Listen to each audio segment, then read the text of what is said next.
Nintendo. Sometimes it feels like they're frozen in time, cursed by a wizard to only do, like, one thing. Lucky for them, that one thing they do is really good. But it's got to that point where it stopped being cute and just turned sort of tragic.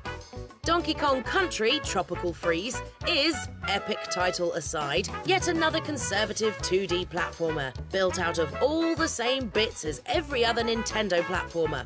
Obstacles, power-ups, running from left to right. It's wonderful, of course it is, it's a Nintendo platformer, it's just nothing you haven't experienced before.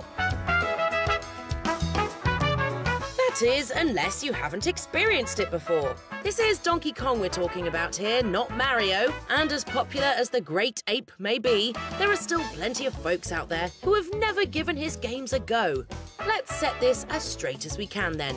Donkey Kong Country Tropical Freeze is an excellent 2D platformer and perhaps the best game in the Donkey Kong series. If you've never played a Donkey Kong side-scroller before and you've got a Wii U, play this one.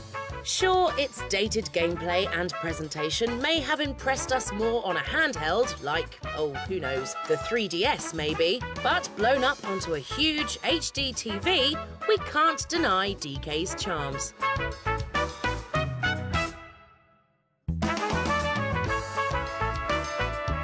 Maybe dated is the wrong word. Maybe we mean vintage. Times have changed, but a compelling blend of reflex challenges and obstacles set to a gorgeous soundtrack and wrapped within lush visuals is still good, no matter how many similar games you might have already played.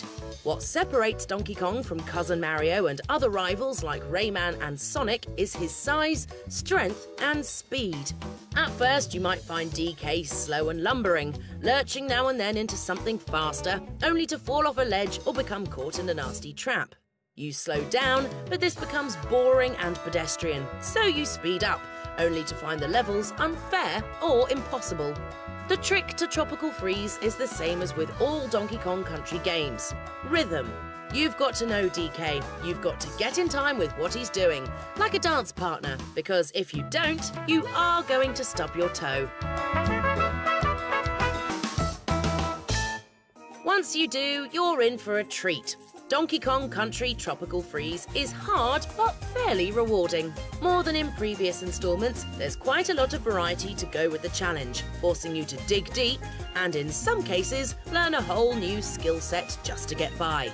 For fans of the genre, there are some key inspirations that make the game stand out, even if those inspirations are even older than the Country franchise itself, like the recurring throwing mechanic inspired by Super Mario Bros. 2.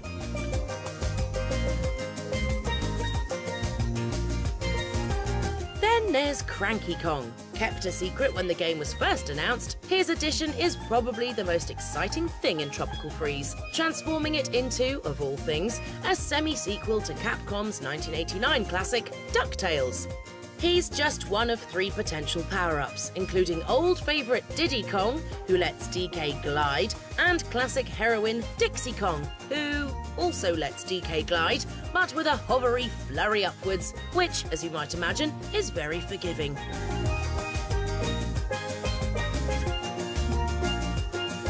Forgiveness is probably the kindest way to approach Tropical Freeze overall.